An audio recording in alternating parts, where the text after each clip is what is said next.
I don't think people have any idea what's really happening in Gaza and why it is happening.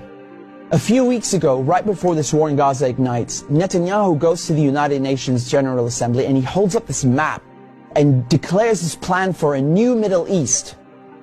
And people are going, what is this stupid line this guy's drawing with a red marker?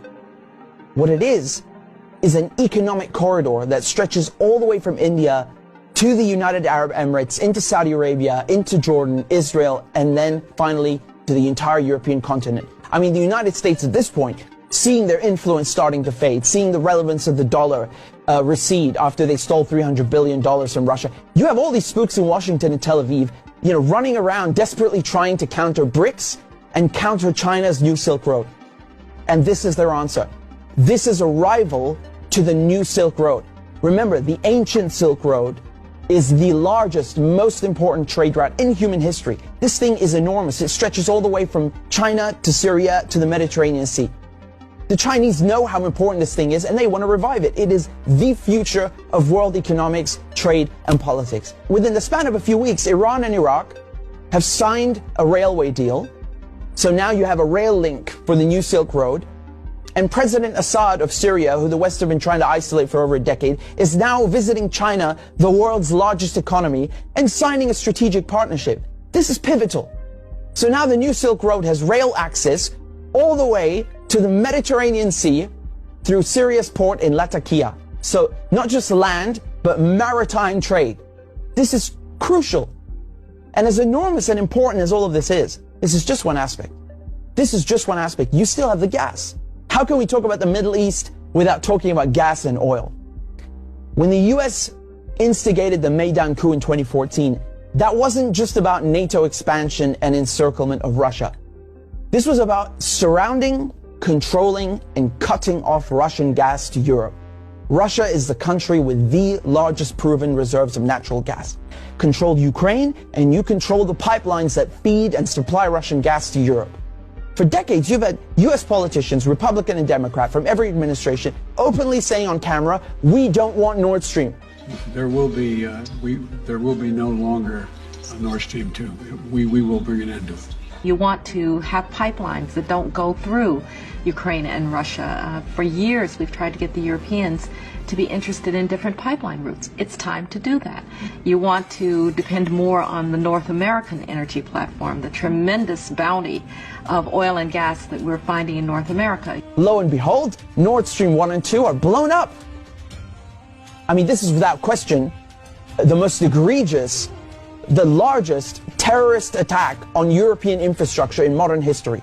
There are only 3 countries on this planet that can pull this off. They are Russia, Britain, and the United States. And let me tell you, it was not Russia.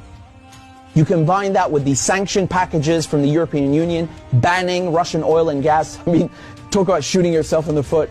So now there's no more Russian gas coming into Europe. And just like that, the United States have achieved a long-standing foreign policy objective. Now, the only other country with enormous gas reserves, the second largest in the world, is Iran. Iran signed the nuclear deal in 2015 and 2016. They're complying in every way imaginable. The IAEA at the UN cannot be happier. And then the United States, the guys who orchestrated the whole deal, go back on their word and they rip it up just like that and reimpose sanctions on Iran. So now Iran is barred from selling its oil and gas to Europe and others. So Russia and Iran, the 2 countries with the largest gas reserves, are out of the picture. Then Israel, all of a sudden, proposed themselves as a solution to the European Union's gas shortages. Take our trilateral energy, for example, that we closed in June with Egypt and Israel. It has played an important role in our strategy to get rid of the Russian fossil fuels. How convenient. How convenient. In 2010, they conduct a geological survey and find this monstrous giant gas field in the Middle East. It's called the Leviathan, and it's in the Mediterranean Sea on the Levantine Basin. That means it's right off the coast of Palestine, Lebanon, Syria. Syria initially declines offers over its gas reserves and simultaneously refuses to lay pipes for a Qatari gas project. What a coincidence! Barely a year later, war breaks out in Syria. And who's funding it? Qatar and Israel and the United States are just some of the parties funding and running this war to overthrow the government in Damascus. Today, the United States control 1/3 of Syria. They control all of Syria's oil fields, and Israel is bombing Syria's most vital port, Latakia, on a regular basis. So they're cutting off all the oil revenue and destroying, crippling any maritime activity, such as trade, such as gas exploration. Another major port on the Levantine coast is in Beirut, which mysteriously explodes in 2020. And so Israel, proposing itself as a solution to Europe's gas shortages, shows up with an FPSO, this enormous gas extraction vessel, and tries stealing gas from Lebanon's Karish gas field. And, this reignites a huge maritime border dispute.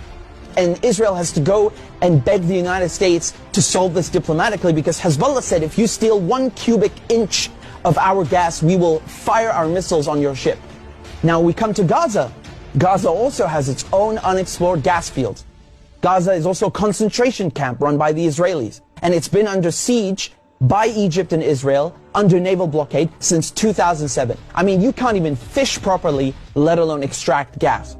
And so now, the Lebanese, the Syrian, the Palestinian ports, they're all out of action, and the only working port left in the coast is the Israeli port on Haifa. I mean, how convenient. This makes Israel the only one able to explore gas and implement an economic corridor like the one that Netanyahu held up at the UN.